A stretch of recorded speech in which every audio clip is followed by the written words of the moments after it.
Glória a Deus. Meus irmãos, a paz do Senhor Jesus. Amém. Glória a Deus. É uma satisfação imensa poder estar aqui nesta noite, conhecendo mais uma parte do povo de Deus. Feliz pelo privilégio de estar com os irmãos. Quero louvar a Deus pela vida do pastor Marcel. Bondosamente nos fez o convite por indicação do querido irmão e amigo pastor Israel Trota, que esteve aqui no sábado, ou seja, ontem, com os irmãos, ministrando a palavra do Senhor. Amém?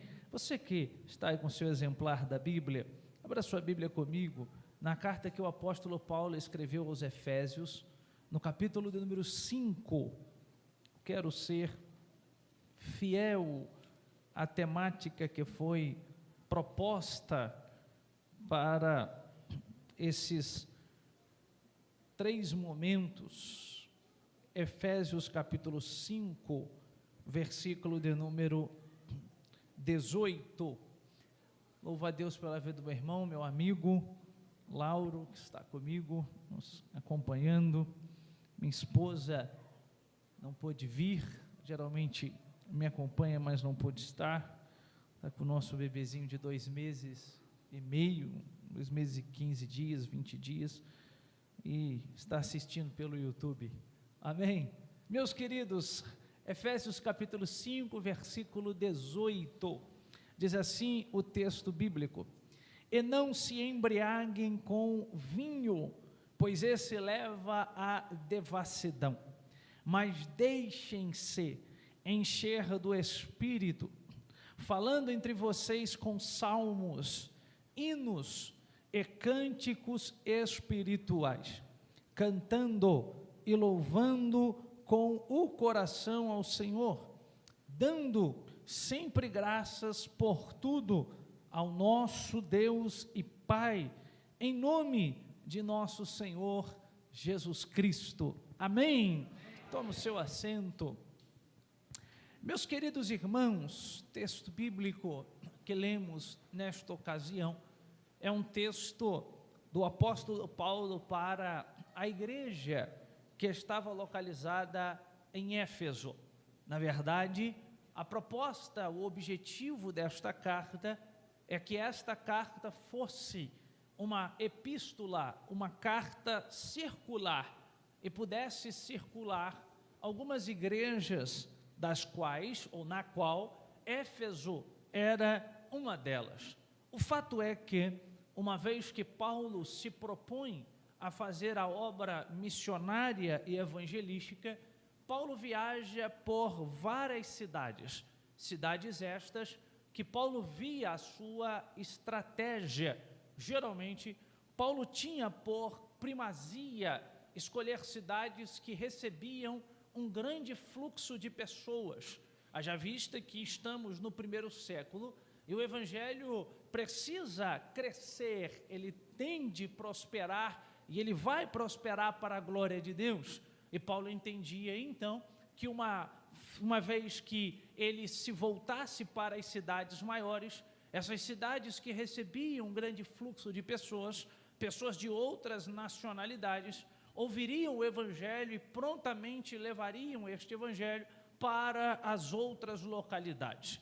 Tanto é que Paulo então prega em cidades como Corinto, cidades como Éfeso, cidades que tinham um grande fluxo de pessoas. E uma vez que as igrejas estavam fundadas, quando Paulo podia, ele voltava nestas igrejas e ele instruía os irmãos das igrejas com ensinamentos que outrora não foram muito bem esclarecidos.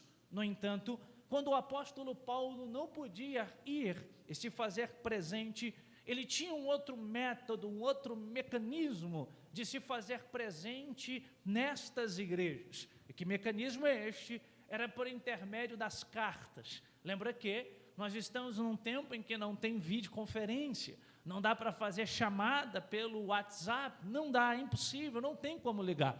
Então Paulo contava com a ajuda e a bondade de companheiros leais e companheiras também, que pudessem por vezes levar as cartas quando ele não podia ir, e assim instruir a igreja que ali estava.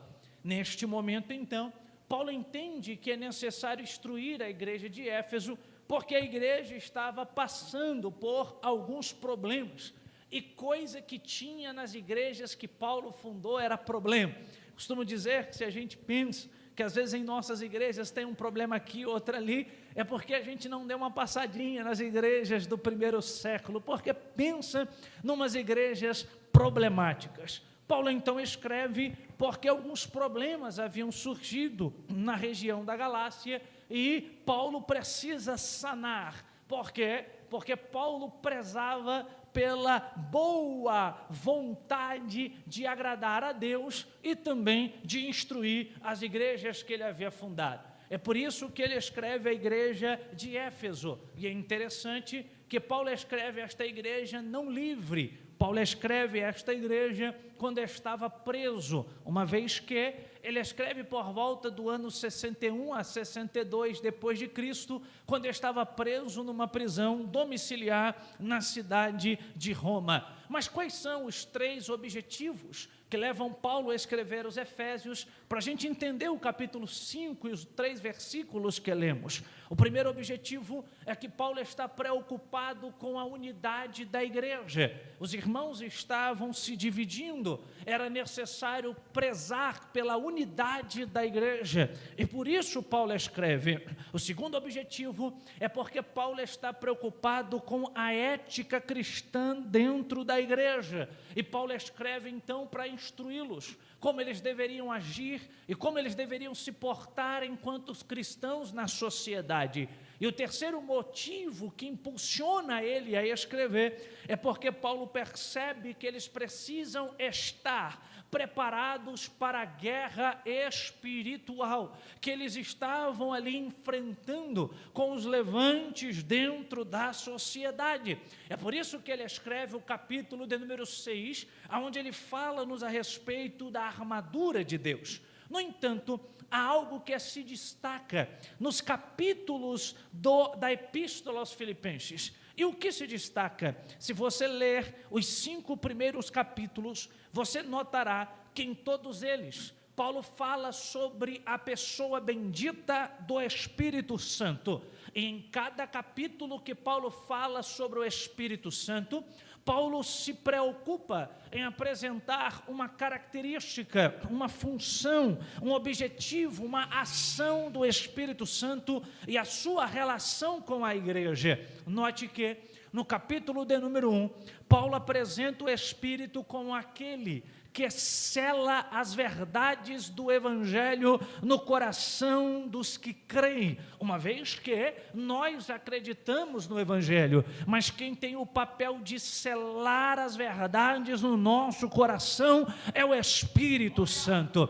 No capítulo 2, Paulo também fala sobre o Espírito. No capítulo 2, Paulo diz que é o Espírito Santo quem nos dá acesso a Deus e nos auxilia nas nossas orações, visto que Paulo destaca que Deus habita na igreja por intermédio do seu Espírito Santo. Nós estamos aqui nessa noite reunidos em um culto onde a proposta é falar sobre avivamento. E uma vez que clamamos aqui, que oramos aqui, que suplicamos aqui, o Espírito que está na casa nos dá acesso a Deus e nos auxilia nas nossas orações. É por isso que quando ele escreve a carta aos Romanos, Paulo grita dizendo que o Espírito intercede por nós com gemidos inexprimíveis. Oh, glória a Deus! Mas no capítulo de número 3,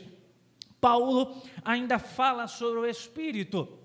E no capítulo 3, Paulo diz que é através do Espírito Santo que o Evangelho, isto é, as boas novas, ela foi revelada aos apóstolos e também aos profetas. E no capítulo de número 4, Paulo nos diz que o Espírito Santo é aquele que concede-nos a paz para manter a igreja unida. Note que no pensamento teológico de Paulo, o Espírito é fundamental, o Espírito é importante. O Espírito é necessário na vida da igreja. Não pode faltar o Espírito Santo. Se a gente saísse aqui da carta aos Efésios e passeasse um pouquinho pela Bíblia, nós temos algumas afirmações como: não é por força nem por violência, somente pela ação do Espírito.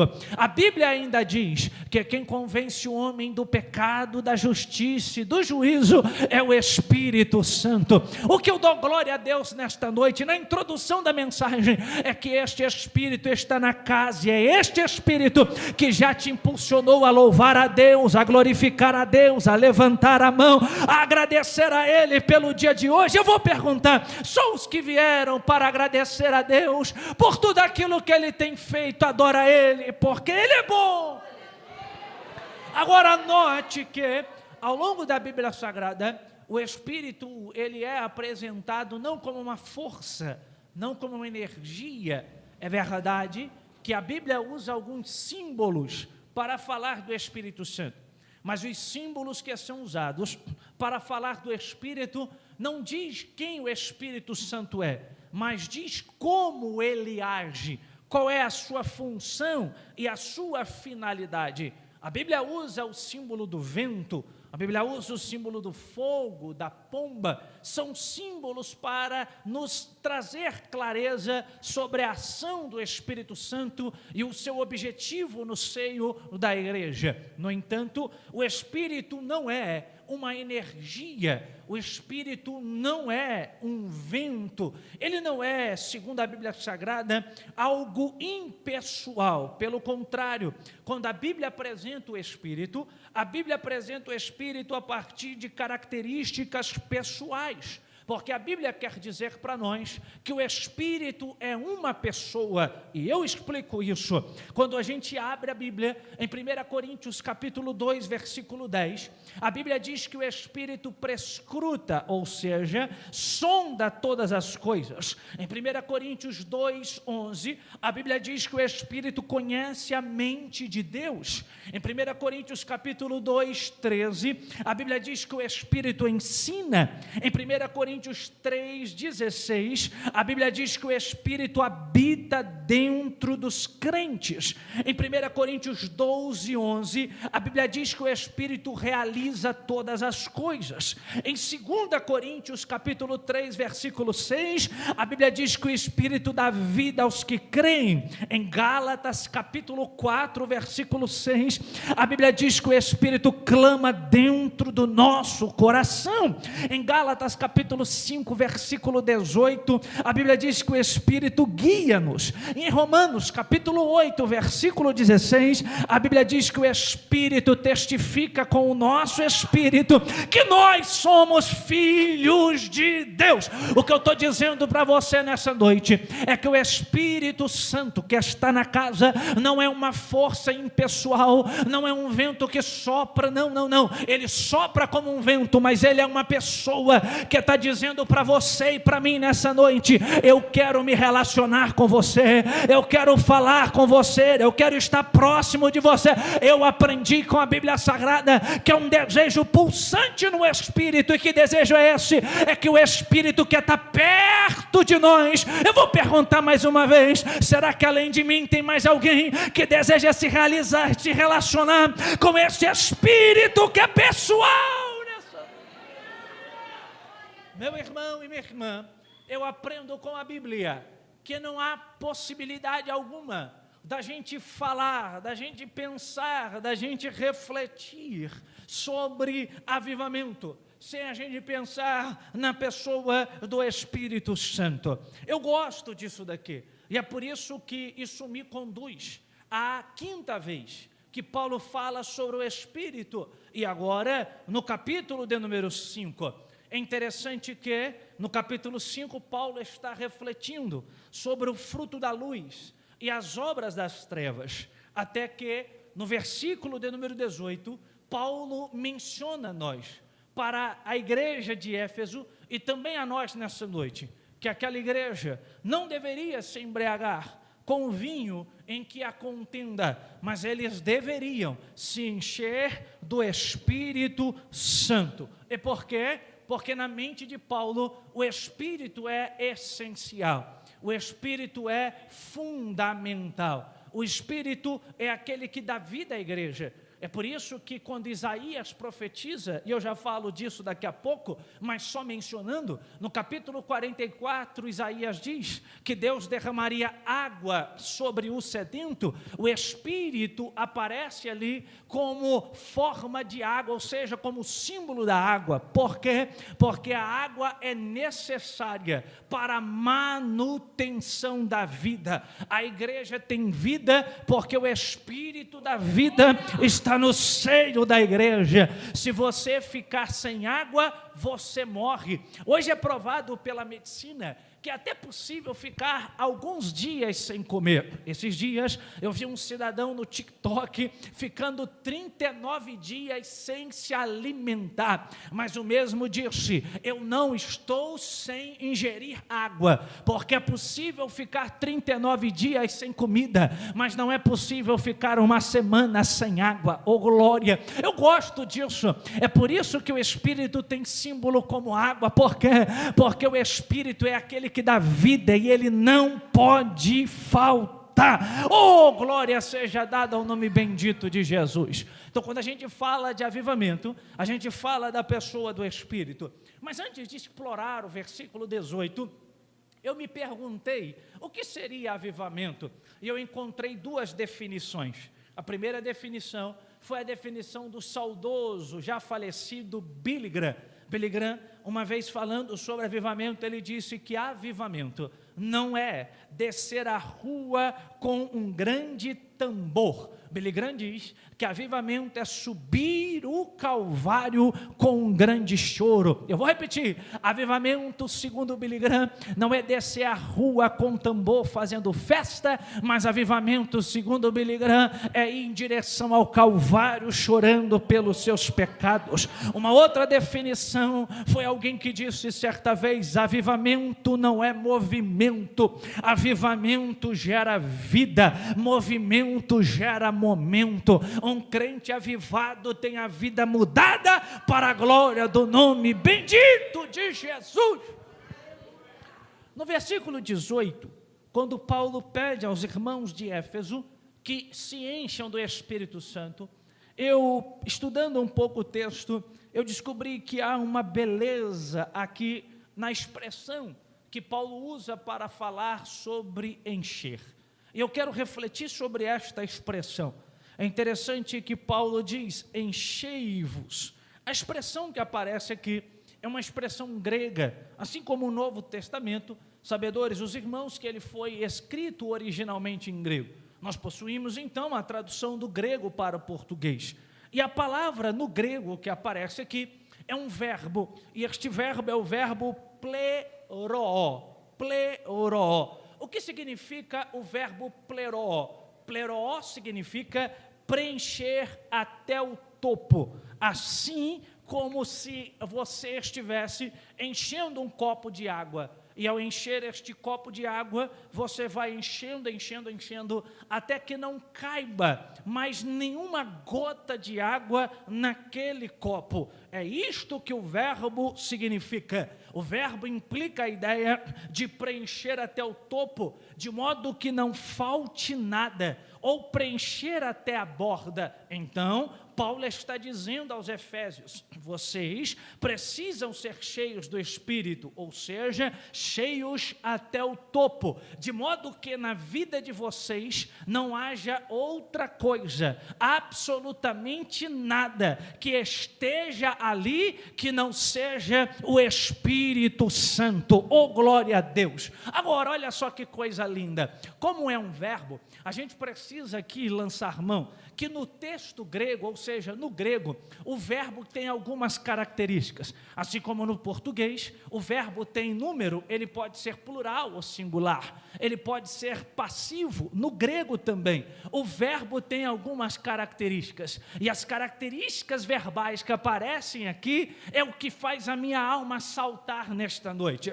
A primeira característica do verbo que aparece aqui é que no texto grego, o verbo aparece em um modo específico, específico. E que modo é esse? Ele aparece no modo imperativo. O modo imperativo na língua grega é um modo que indica uma ordem, é um ordenamento. Paulo aqui não está dizendo para os irmãos em Éfeso: se vocês quiserem, se encham.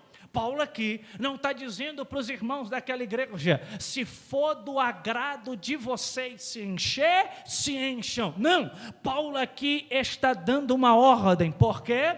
Porque o enchimento na mente de Paulo não é facultativo, o crente podendo realizar ou não. Antes, para Paulo, é uma ordem expressa de Deus, que segundo o apóstolo, se constitui desobediência, quem não se esforça para fazer. Glória a Deus por isso. Agora note, se Paulo está dando uma ordem, é porque Paulo entende que eles devem ser cheios do Espírito Santo. Mas aí você me pergunta, o que Paulo quer dizer com aquilo que ele está mencionando aqui? Por que Paulo está fazendo um paralelo entre encher-se do Espírito e encher-se do vinho? Eu te explico. Quando Paulo escreve à igreja de Éfeso, havia na cidade de Éfeso, que era uma cidade muito grande para a época e que recebia muita gente, havia na cidade de Éfeso um culto, e este culto era dedicado ao deus romano Baco, ou, se preferir, ao deus grego Dionísio. São as mesmas divindades, só que com nomes diferentes. Quando os romanos iam adorá-lo, adorava como Baco. Quando os gregos iam adorá-lo, adoravam como Dionísio. Na cidade de Éfeso, acontecia anualmente a festa dedicada a Baco. Esta festa dedicada a Baco era a chamada Bacanália. E nesta festa, então, como Baco ou Dionísio, ele era considerado na época o deus do vinho. As pessoas acreditavam que se elas bebessem muito vinho e se embriagassem, elas então adorariam a Baco. Era uma festa extremamente vulgar, extremamente promíscua,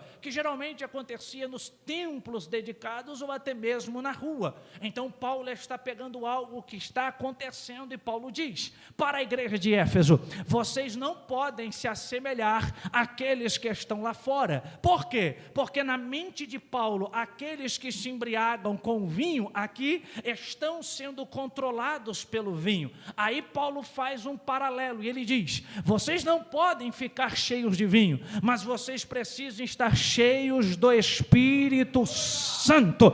Por quê? Porque Paulo entende que na embriaguez a pessoa perde o domínio de si, mas aquele que é cheio do Espírito Santo, ele tem domínio de si. É por isso que um dos frutos do Espírito é o domínio próprio. Em outras palavras, sabe o que Paulo está dizendo? Não sejam controlados pelo vinho, porque o vinho traz contenda, ou seja, não deixe que outra coisa guie a sua vida, preencha o seu ser, esteja dentro do seu coração, conduza a sua alma, faça com que você dedique tempo. Paulo está dizendo: se é para deixar com que alguém guie a tua história, então deixe que o Espírito guie a sua vida, deixe que o Espírito guie a sua história. Sabe o que Paulo está dizendo? É que a igreja precisa ser guiada pelo Espírito, controlada pelo Espírito. Sabe qual é o nosso problema? O nosso problema é que a gente compartimentaliza a nossa vida, como se a nossa vida fosse uma espécie de pasta de computador, em que a gente separa por áreas: vida espiritual, vida material, vida financeira, vida conjugal. E a gente diz então: a minha vida conjugal eu deixo na mão do Espírito, mas a minha vida financeira cuido eu. A minha vida espiritual está na mão de Deus, mas a minha vida material cuido eu. Mas o Espírito está dizendo para você nesta noite: eu não quero partes, eu só aceito se for a totalidade do teu ser, a totalidade da tua vida. Oh, glória a Deus! O Espírito está dizendo: eu não quero que você me dê parte do teu tempo, eu quero que você me dê a prioridade do teu tempo. Por quê? Porque o Espírito não quer ser na tua história o agente coadjuvante, mas ele quer ser o protagonista da tua vida. Sabe qual é o nosso problema? Usando a metáfora do carro, é que a gente se coloca na condição de piloto do carro, e aí chama o Espírito Santo e diz: Espírito, senta aqui no banco do passageiro, fica aqui, e aí a gente vai dirigindo, vira para a direita, vira para a esquerda, para frente, para trás, mas quando aparece uma dificuldade na frente que a gente não sabe resolver, a gente se lembra do Espírito, olha para o lado e diz: tem como me dar uma ajudinha? E agora o caldo engrossou, a dificuldade bateu na porta, o que eu vou fazer? O Espírito não quer ser consultado somente quando a dificuldade bate na tua porta. O Espírito está dizendo para você nessa noite: eu quero a totalidade do teu ser, eu quero a totalidade da tua vida. E deixa eu dizer uma coisa boa ao seu coração que eu tenho aprendido. Coisa boa, meu irmão e minha irmã, é deixar o Espírito guiar a nossa história, é deixar o Espírito guiar a nossa vida. Às vezes ele nos leva para ser provado, às vezes ele nos leva para uns caminhos que tem uns buracozinhos ali, mas não tem problema, se ele está conduzindo a nossa história. Nós podemos até passar em vias tortuosas, mas o Espírito está conosco, o Espírito está conosco, o Espírito está. Aleluia!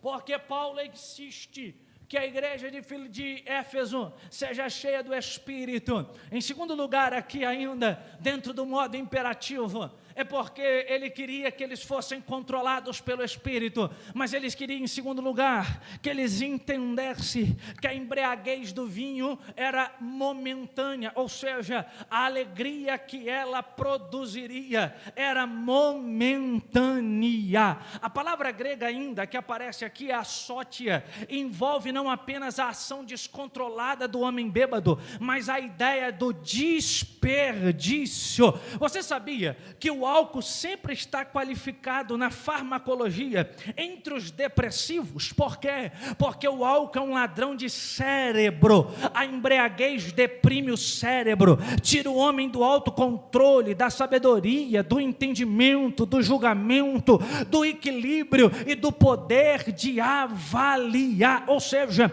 a embriaguez impede o homem de agir de maneira sensata, e o Espírito é completamente o contrário. Glória a Deus. Paulo sabia, a embriaguez traz alegria momentânea, porque ela arranca do cérebro ali, naquele momento, a capacidade de discernir e de julgamento, e a pessoa diz: eu estou alegre, mas no dia seguinte, uma dor de cabeça insuportável, uma enxaqueca absurda, no que é chamado de ressaca. O que eu dou glória a Deus é que aquele que é cheio do Espírito, ele não tem uma alegria momentânea, aquele que é cheio do Espírito tem uma alegria eterna, porque, ai Jesus, aquele que tem o Espírito, a alegria não cessa, a alegria não acaba, a alegria não finda. Deixa eu aplicar nessa noite: o mundo oferece prazeres, mas os prazeres que o mundo oferece são prazeres transitórios, momentâneos, efêmeros, eles acabam, mas a alegria que o Espírito te oferece,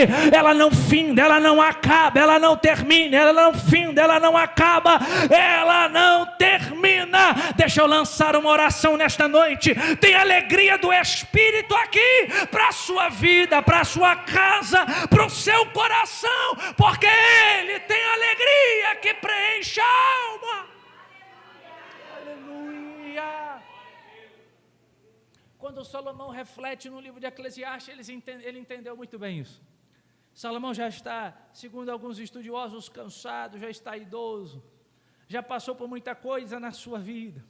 Aí Salomão entendeu: eu tenho que deixar alguma coisa escrita para a posteridade.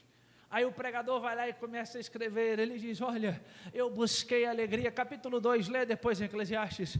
Eu busquei alegria no dinheiro e não encontrei, a alegria foi momentânea. Eu busquei alegria nas devassidões da vida e não encontrei, a alegria foi momentânea.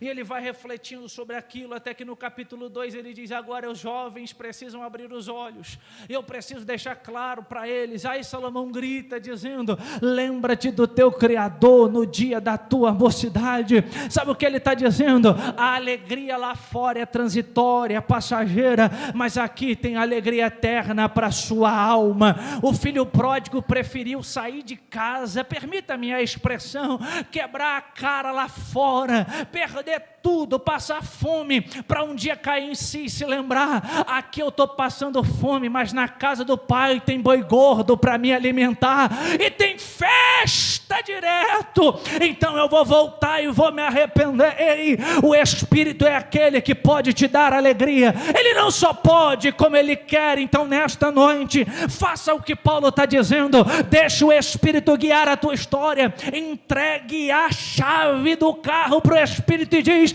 a partir de hoje é o Espírito quem conduz, é o Espírito quem leva, é o Espírito quem direciona, é o Espírito quem guia, é o Espírito quem vai conduzir. Aleluia. Mas em segundo lugar, se em primeiro lugar o verbo aparece no modo imperativo, em segundo lugar, o verbo aparece no tempo presente. O tempo presente na língua grega, ela é uma ação que indica continuidade. As traduções, às vezes, elas não conseguem captar isso, mas é uma ideia de continuidade. Seria mais ou menos o que no português nós chamamos de gerúndio. Quando eu quero dizer que alguém está em movimento, eu digo: fulano está andando. Ao falar andando, indica que esta pessoa não está parada, esta pessoa está se movimentando. Se eu quero dizer que alguém está cantando, só basta dizer cantando. A expressão cantando, ela indica que a pessoa está cantando naquele momento. No texto grego, o tempo verbal que faz isso é o tempo chamado de presente. E o texto aqui está no presente. Então, se fôssemos traduzir aqui, poderíamos traduzir da seguinte maneira: Paulo está dizendo, não como uma ação instantânea, não como uma ação única, mas como uma ação constante. Diz Paulo: sede constantemente cheios do Espírito Santo. É isso que Paulo está dizendo: sejam cheios hoje, mas no dia de amanhã sejam cheios também, na semana que vem sejam cheios também, e no mês que vem sejam cheios também. O que Paulo está dizendo é: momento após momento, dia após dia, Deus tem para nós o enchimento do Espírito Santo. A ideia é de algo permanente, a ideia é de algo contínuo. Sabe o que eu aprendo aqui? É que Deus não quer que a gente viva de experiências passadas. Deus não quer que a gente viva apenas daquilo que aconteceu no passado.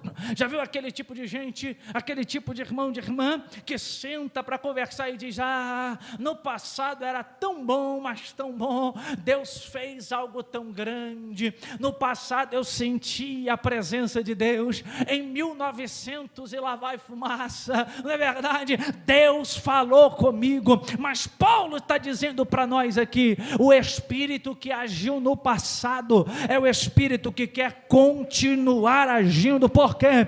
Porque não basta viver de experiência passada. Eu aprendo com a Bíblia Sagrada que Deus sempre terá algo novo para a sua igreja. Eu tenho algo melhor para você: as experiências com Deus não cessam, as experiências com Deus não finalizam, sempre vai ter uma experiência nova para nós. Eu vou melhorar isso daqui, eu vou melhorar. Abraão já estava bem idoso, Abraão já estava bem cansado, ele já tinha conseguido conquistar aquilo que ele tanto quis, e o que ele queria era um filho. Deus havia prometido ao patriarca que lhe daria um filho, e esse filho vindo de Sara. Abraão passou pelo menos aí 25 anos muito triste, angustiado, até que de fato Deus cumpre a promessa que fez ao patriarca: dá a ele um filho, que Sara geraria. O contentamento é gigante, eles estão muito felizes. Isaac está crescendo, e conforme Isaac cresce, Abraão já é rico, Abraão já é farto, já prosperou muito porque Deus lhe abençoou, foi um homem de fé. Então Abraão pode ter pensado, eu imagino comigo, Abraão pode ter pensado: eu já vivi tudo que dava para viver com Deus. Deus já me prosperou, Deus já me abençoou, Deus já me deu um filho, Deus já cumpriu a sua promessa, e agora é só esperar o tempo da velhice chegar e da morte me pegar. Abraão possivelmente, imagino eu, deve ter olhado para Sara, pastor Marcial, e deve ter dito: Sara, agora nós vamos esperar Isaac nos dar neto. Abraão deve ter pensado: vou fazer uma cadeira de balanço, porque já estou idoso, vou pedir Sara para fazer uns pães de queijo aqui para eu comer toda a tarde, com um cafezinho com leite, glória a Deus por isso, e vou ficar aqui esperando Isaac me dar filho. Isaac vai me dar filho, eu curto os netinhos, vai ser uma maravilha só. Quando Abraão pensou que não tinha nada mais para viver com Deus, porque já tinha visto a manifestação teofânica de Deus, Deus já tinha falado com ele, já tinha prosperado, já viveu muito do que dava para viver, Abraão pensou: agora é só esperar a morte e curtir a minha velhice. Aí Deus se manifesta ao patriarca e diz: Abraão, pega o teu filho Isaac, teu único filho, que eu tenho mais uma experiência para você, Abraão, leva ele até o alto do Moriá. E aí a Bíblia diz: e provou Deus Abraão. O Deus que provou Abraão fez com que Abraão, lá no alto do Moriá, fosse matar o seu filho, mas Deus não permitiu. E depois que Deus proveu ali um animal para que ele pudesse sacrificar o cordeiro, para que ele pudesse sacrificar, Abraão olhou para aquilo e disse: este monte agora vai se chamar o monte do Senhor proverá. Abraão pensou: não tenho mais nada para viver com Deus, e Deus está dizendo: tem sim, Abraão, ainda tem experiência nova para viver comigo. Meu irmão, o Deus a quem nós servimos não é um Deus de coisas antigas, não. Deus falou no passado, mas Ele continua falando. Nós não podemos viver apenas de saudosismo. O que Ele fez no passado, Ele fez. A gente dá glória a Deus pelo Deus que fez, a gente se alegra pelo Deus que fez, mas a gente não adora o Deus que fez apenas, nós adoramos ao Deus que faz, ao Deus que faz, ao Deus que faz, ao Deus que faz. Por quê?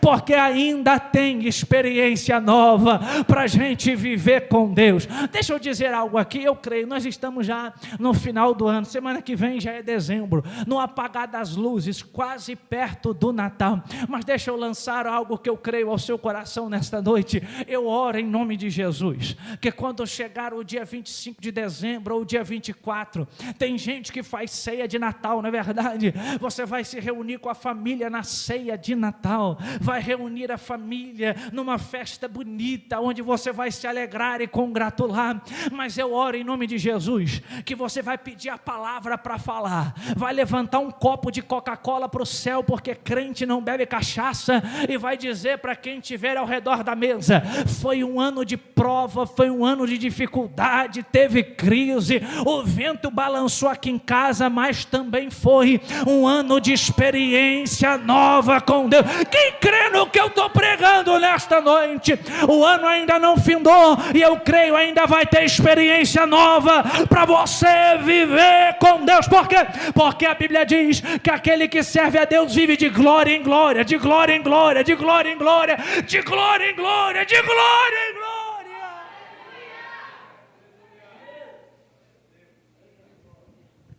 Aleluia, aleluia, aleluia.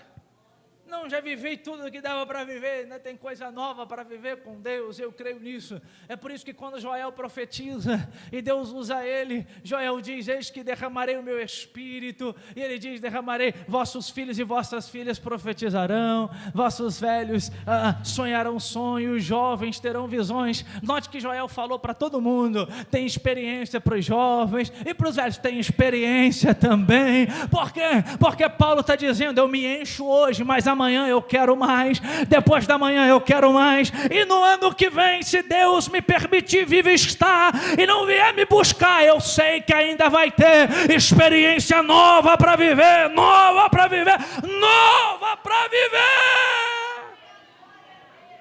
Aleluia, glória a Deus. E sabe uma coisa que eu aprendi? Deus é especialista em nos dar experiências novas com Ele nos momentos mais difíceis da vida. Eu aprendi isso lendo Isaías capítulo 6. O rei Uzias morreu, está todo mundo triste, chorando, lamuriando, lamentando.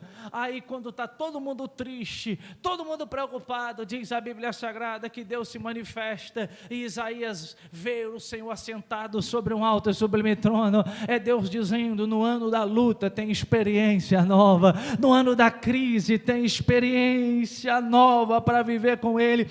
Elias saiu correndo, entrou debaixo de um pé de zimbro, perdeu a morte, achou que ia morrer, esquecido no deserto, mas no ano da crise Deus se manifesta e diz: Elias, come pão, bebe água, porque ainda tem coisa para eu te mostrar. Oh, glória! Mas em terceiro lugar, o verbo, além de estar no modo imperativo, além de estar no tempo presente, o verbo também aparece no plural. Glória! Note que o texto está dizendo: enchei-vos do Espírito. A minha tradução diz: deixem o Espírito encher-vos. Já falo sobre isso, mas o número aqui está no plural, ou seja, Paulo não está pensando apenas para um grupo específico da igreja. Paulo não está falando apenas para os líderes da igreja de Éfeso, e olha, que eram pessoas que tinham um carinho muito grande por Paulo, mas Paulo está dizendo, não é só os líderes que serão alvos do enchimento do Espírito. Paulo não está pensando apenas para o líder do departamento, do ministério de louvor, não. Paulo está dizendo todos, por quê? Porque o verbo está no plural. É como se o apóstolo estivesse dizendo: todos sem exceção podem ser cheios do Espírito. Aqui Paulo está dizendo para nós que não existe uma relação exclusivista, isto é, não existe uma relação de um determinado grupo. Todos aqueles que estão na igreja, se quiserem, se desejarem, se almejarem, se abrirem o coração, serão alvos do enchimento do Espírito. Este era o problema, meus irmãos, da igreja de Corinto. Pensa, eu costumo dizer que Corinto era uma igreja problema. Igreja problema era Corinto, meu Deus do céu. A igreja era tão problemática que a divisão era notória na igreja. Aí, no capítulo 12 da primeira carta, Paulo olha para aquela igreja e diz: tem gente que tem determinados dons e está se julgando superior, e tem gente que não tem determinados dons e está se julgando inferior. Aí Paulo olha para aquela cena e diz: não, vocês não podem se julgar nem superior e nem superior. Por quê?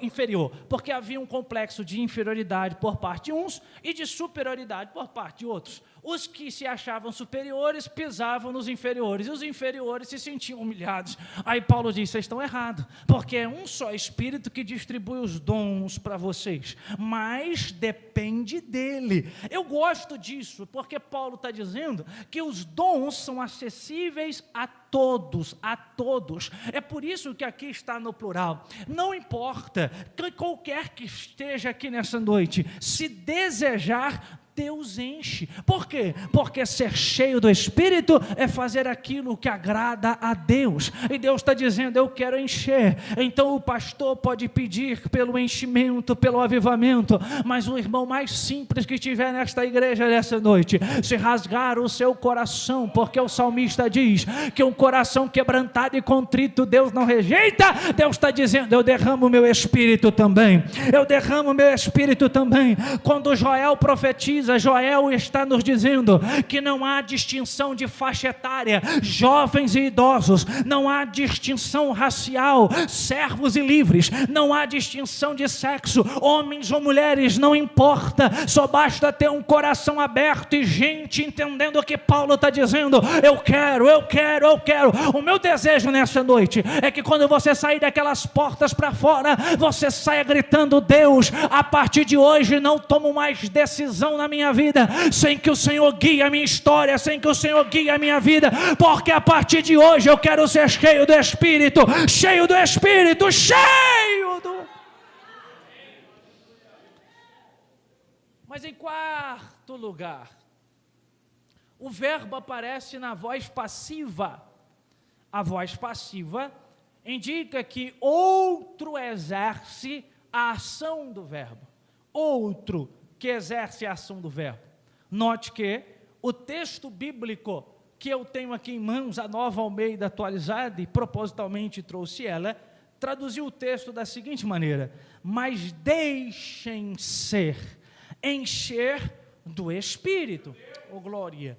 Ou seja, o que o texto está dizendo é que não sou eu que me encho, é Deus quem enche. Por quê? Porque o sujeito da ação, ou seja, quem age para encher, não é aquele que ora apenas pede, mas quem enche é o Espírito. Arai. Porque Deus é o autor do enchimento. Eu gosto, meu irmão, disso daqui, porque é a mesma coisa que aparece em Romanos, capítulo de número 12, versículo de número 2. Quando Paulo escreve àquela igreja, Paulo diz assim: e não vivam conforme os padrões deste mundo, mas deixem que Deus os transforme pela renovação da vossa mente, porque não sou eu também que renova a minha mente, mas é Deus quem renova o meu intelecto, é Deus quem renova a minha mente. É por isso que a minha ação é pedir, a minha ação é orar, a minha ação é clamar, a minha ação é suplicar, como foi cantado e também oramos aqui nessa noite. Mas quem faz é Ele. Sabe por quê? Porque isso daqui aponta para a dependência. Deus não divide a sua glória com ninguém. Sabe o que é isso? É dependência. Eu entendo que não consigo, que não posso, que não tenho, só eu não dá, e eu vou àquele que pode fazer alguma coisa por mim. Sabe o que é isso? É dependência.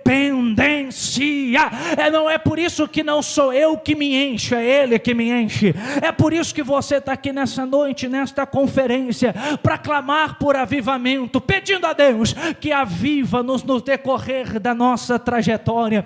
Eu costumo dizer, pastor Marcel, Paulo diz isso, pastor Marcel, que a Bíblia Sagrada apresenta para nós a vida cristã como uma grande corrida. Você já percebeu isso na Bíblia? A vida cristã é uma grande corrida. Paulo usa a metáfora da maratona, ele usa em Coríntios, ele usa a Timóteo a metáfora da maratona. Por quê? Porque na vida cristã o que vale não é a velocidade com que você corre, na vida cristã o que vale é a constância com que você corre. Na vida cristã o que vale não é você ser um Usain Bolt, que faz 100 metros rasos em menos de 10 segundos, não, o que vale na vida cristã é a constância. Alguém aqui já viu maratona? A maratona de São Silvestre, vai acontecer agora 31 de dezembro, 42 quilômetros na cidade de São Paulo, aqueles corredores tudo magrinho para correr aqueles 42 quilômetros, mas você já viu como que eles correm? Eles correm numa trotada constante, por quê?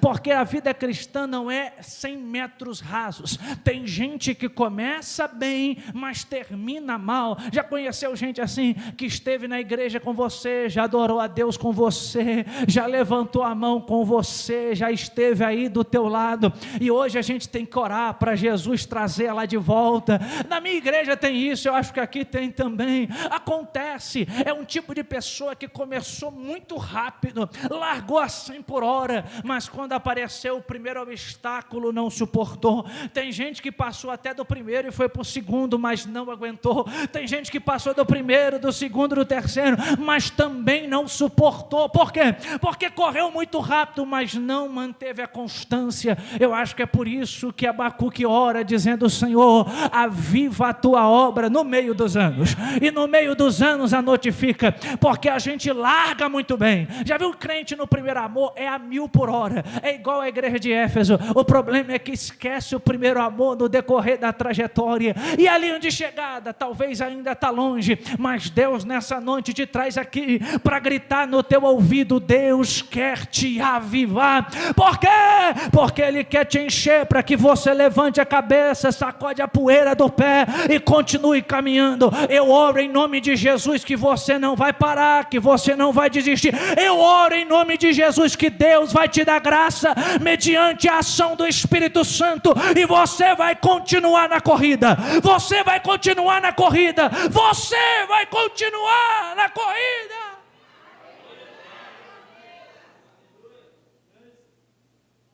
glória. Porque é Ele quem faz. Eu apenas dependo da ação dEle. Mas eu quero finalizar. A ação dEle me encher produz resultados. E Paulo nos fala de 3 resultados, já que eu finalizo. O primeiro resultado de um crente cheio do Espírito Santo está aí, no verso de número 19 e 20. O primeiro resultado é comunhão. Um crente cheio do Espírito não vive resmungando, não vive reclamando da sorte. Um crente cheio do Espírito não fica criando intriga, não vive cheio de amargura, de inveja e de ressentimento. Mas crente cheio do Espírito tem comunhão com o crente do lado, tem comunhão com Jesus, tem comunhão com o crente do lado. Em segundo lugar, Paulo diz que o crente cheio do Espírito Santo, ele manifesta adoração. Paulo diz, falando entre vocês com salmos, hinos e cânticos espirituais, cantando e louvando a Deus. Crente cheio do Espírito Santo é crente que está disposto a adorar a Deus. Por quê? Porque o crente cheio usa o seu entendimento para que Deus seja glorificado.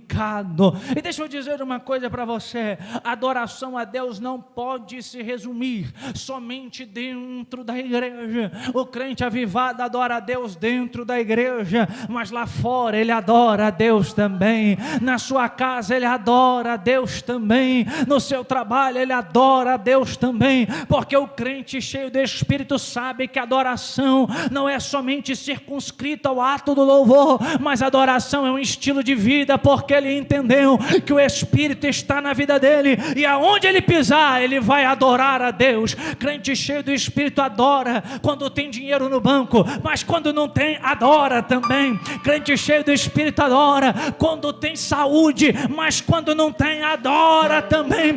Crente cheio do Espírito adora quando está tudo bem, está tudo favorável, está tudo alegre, mas quando o caldo engrossa, ele sacode a poeira, levanta a mão e diz: eu continuo adorando. Deus me deu, Deus tomou, bendito seja o nome do Senhor.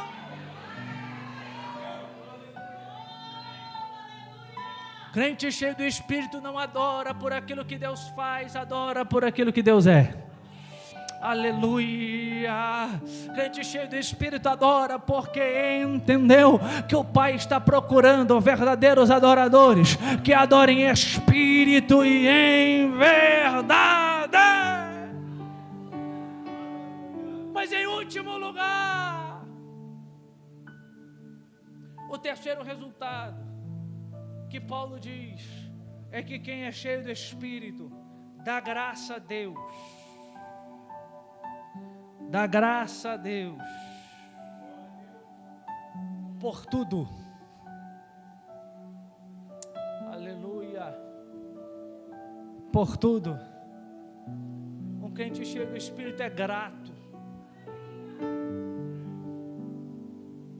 Aleluia. A gratidão nos lábios.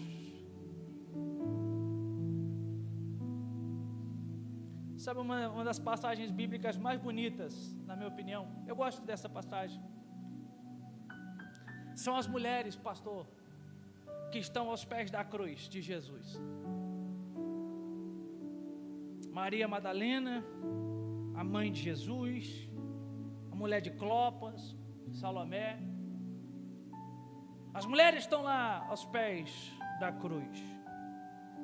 Todo mundo no mesmo patamar, porque a cruz tem a capacidade de nivelar todo mundo. Nos pés da cruz não tem alto, baixo, melhor nem pior, é todo mundo nivelado. Mas tem uma mulher lá que está agarrada. O Evangelho de João revela isso para nós várias vezes. Ela é uma das figuras principais para atestar a ressurreição de Jesus. Ela está lá agarrada.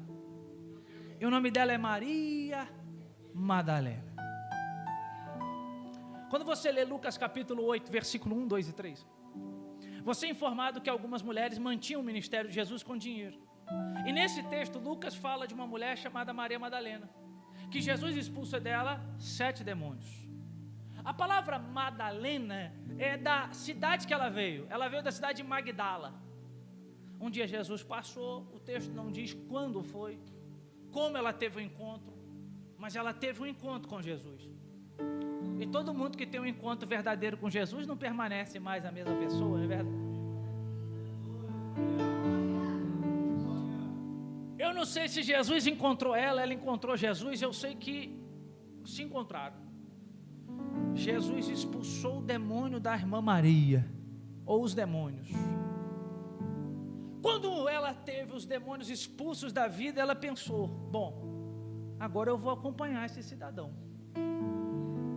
E ela se torna uma espécie de discípula de Jesus. No ato da cruz, todo mundo abandonou Jesus. Pedro negou, só João está ali. Tomé foi para um lado, Judas foi para o outro. E está lá a irmã Maria Madalena, agarrada aos pés da cruz. Eu imagino que alguém pode estar perguntando: irmã Maria, por que você está aí, irmã Maria? Por que você também não foi? A irmã Maria está pensando: eu não fui, eu não posso ir. Eu não posso sair daqui. Por que, irmã Maria? Porque quando ninguém deu um voto por mim, porque quando ninguém acreditou em mim, porque quando ninguém estendeu a mão para mim, porque quando todo mundo virou as costas porque tinham medo de mim, Ele mudou a minha história. Maria está lá agarrada dizendo: daqui eu não saio, daqui ninguém me tira. Sabe o que ela está dizendo? Obrigado, Jesus. Isso é gratidão. Obrigado, Jesus. Depois que levam ele para o sepulcro, a primeira que aparece lá para procurar: cadê ele? Cadê ele? Cadê ele? Está lá a irmã Maria. E quem é a primeira testemunha da ressurreição? A irmã Maria. Ela olha para o sepulcro chorando e o mestre chama ela. Quando o mestre chama ela, a voz dele é inconfundível. Ela sabe: é ele, é ele, é ele. Sabe por que a irmã Maria estava lá? Porque a irmã Maria entendeu: a minha vida precisa demonstrar gratidão. Você está aqui nessa noite e você foi eleito por Jesus. Você foi eleito, sim, foi. Nós ano que vem vamos entrar, pastor Marcel, em ano político. E para ser eleito em ano político tem que ter vários votos, tem que fazer coligação, tem que fazer legenda, não é verdade? Tem que fazer campanha política. Para você ser eleito não precisou de coligação, não precisou de 1000 votos. Para você ser eleito só bastou um voto, que foi o voto da cruz do Calvário. Eu não sei você, mas se tem crente cheio nesta noite, já está de mão levantada dizendo: obrigado, obrigado, obrigado, obrigado, obrigado, obrigado. Pode ficar de pé, pastor, pode ficar de pé. Se coloca de pé comigo no horário, eu quero orar. Aleluia. Eu sou grato, eu sou grato, eu sou grato ao Cristo que me salvou, ao Cristo que me libertou, ao Cristo que mudou a minha vida, que mudou a minha história.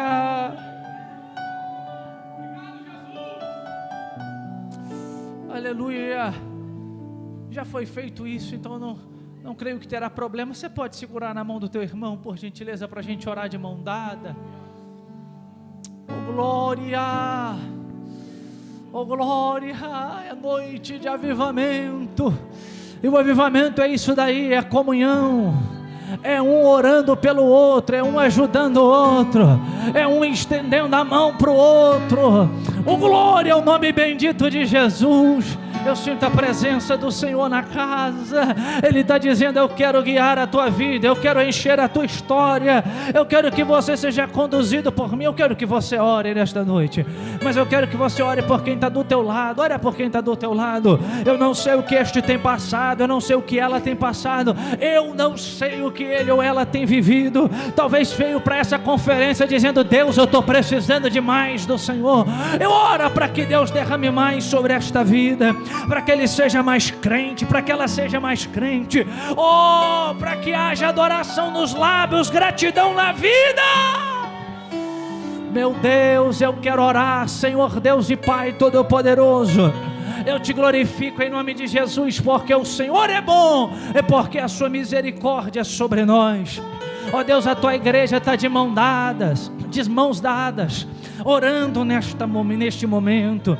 Ó Deus, eu não conheço a vida dos irmãos, eu não conheço, mas o Senhor conhece cada vida, o Senhor conhece cada coração, e o Senhor não faz nada à toa. O Senhor colocou no coração do pastor esta conferência, porque tem gente que precisa ser avivada, tem gente que precisa ser cheia do teu Espírito, para resistir às propostas de Satanás, para suportar as tentações do dia a dia, ó Deus, para levantar a cabeça neste mundo mau e continuar caminhando. Eu quero te pedir nessa noite, ó Pai, enche o teu filho e a tua filha, de modo que a vida dele, que a vida dela seja guiada pelo Senhor, seja controlado pelo Senhor, seja conduzido pelo Senhor, que haja paz no coração, que haja longanimidade, bondade, amor, ó Deus, que os frutos do Espírito sejam produzidos neste coração, que haja domínio próprio, que a alegria não seja passageira, e que o teu Espírito agarre na mão desta pessoa, e quando ela se sentir fraca, abatida e pensando em parar, o teu Espírito grite no ouvido dela: caminha mais um pouco, que eu vou te ajudar.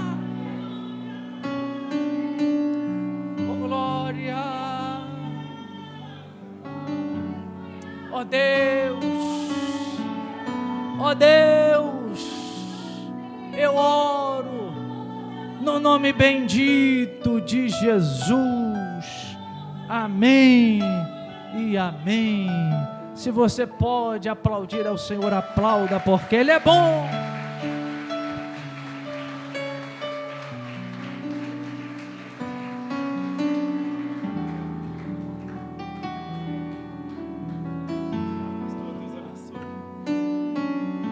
Aleluia, você pode agradecer o Senhor nessa noite.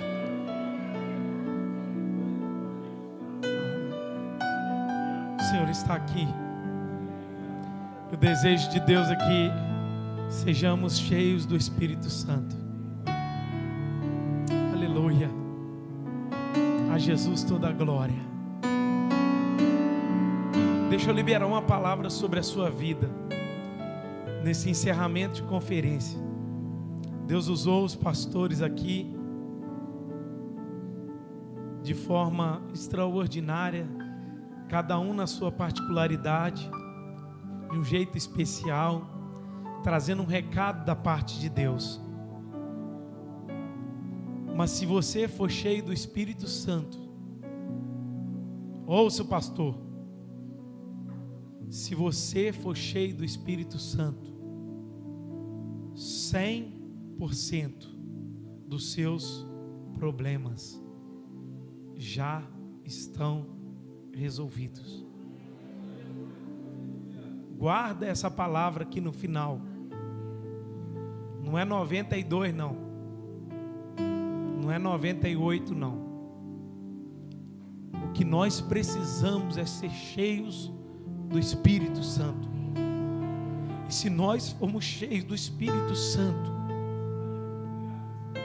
está tudo resolvido. Pastor, estou depressão. Seja cheio do Espírito Santo, procura ajuda. Pastor, a enfermidade está lá em casa, cheio do Espírito Santo, está resolvido. A dívida bateu na porta da minha casa, seja cheio do Espírito Santo, Deus vai te dar sabedoria para sanar todas elas. Estou na solidão, seja cheio do Espírito Santo. Eu estou angustiado, seja cheio do Espírito Santo. O recado é para nós, igreja do Senhor. Você precisa ser cheio do Espírito Santo. Fale para 2 ou 3 irmãos aí do seu lado. Você precisa ser cheio do Espírito Santo. Aleluia. Aleluia. Aleluia.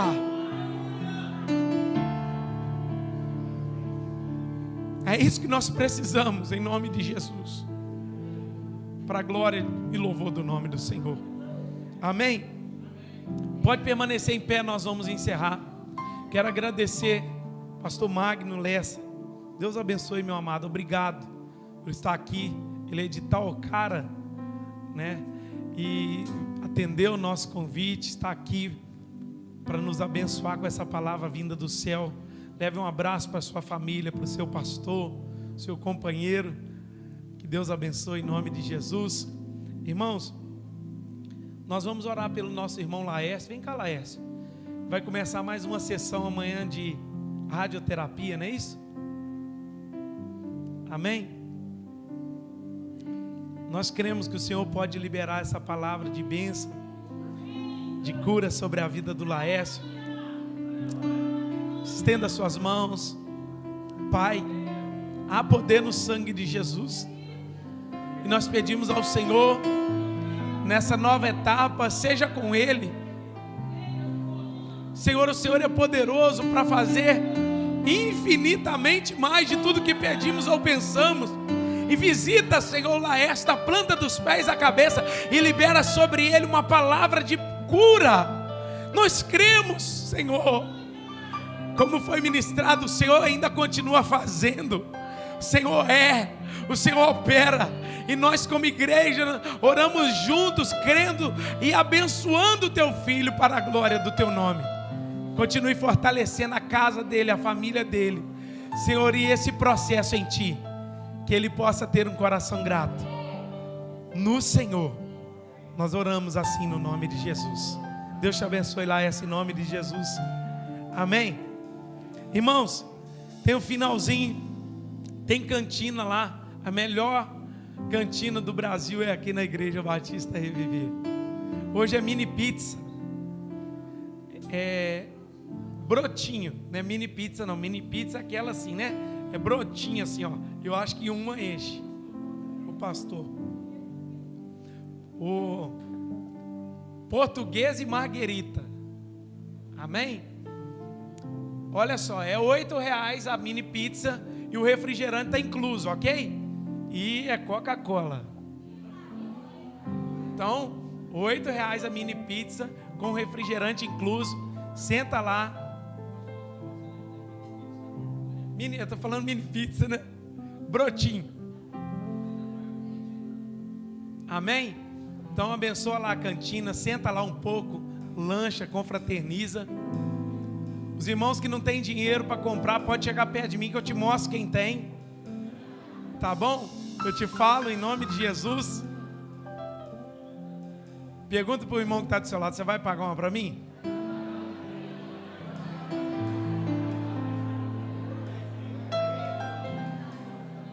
Amém?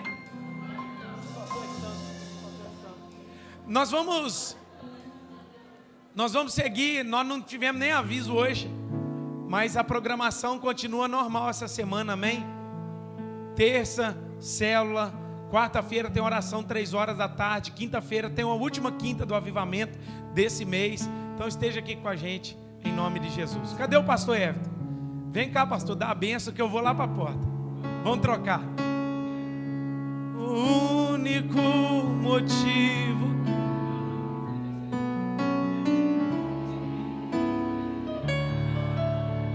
os aniversariantes da semana que quer receber uma oração, vai cantando, vai. Cadê os aniversariantes? Tem aí? Somos 2 ou 3 ou mais. Encontre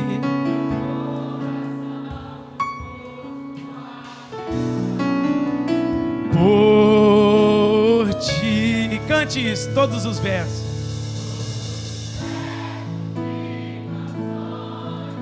Que eu consegui cantar todas as vezes que só quero te falar que teu é o reino e a glória para sempre. Teu é o domínio e o poder. Amém, amém. Teu é o reino glória para sempre. Teu é o domínio e o poder. Amém, amém. A igreja, só tu és santo, vai.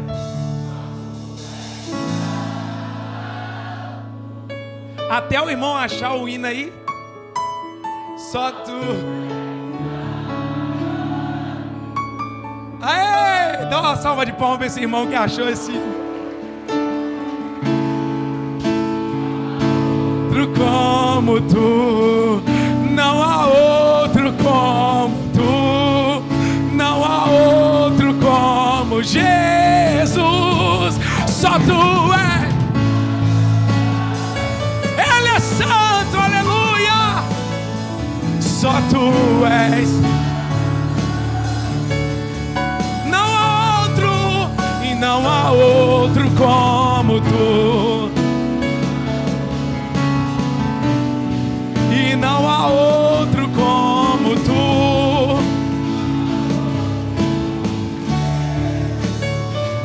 O pastor vai orar pelos aniversariantes, dar a bênção final. Eu estou lá atrás para dar um abraço em você. Estenda suas mãos para cá em nome de Jesus. Pai, nós te louvamos e engrandecemos o teu santo nome. Agradecemos, ó Pai, pela vida desses irmãos. Te agradecemos por tudo que eles viveram ao longo desse ano. Te agradecemos, Pai, pela sua bondade e a sua fidelidade. A minha oração, ó Pai, é que esse novo ano que está vindo seja um ano de graça, de paz, de favor, de muita intimidade com o Senhor.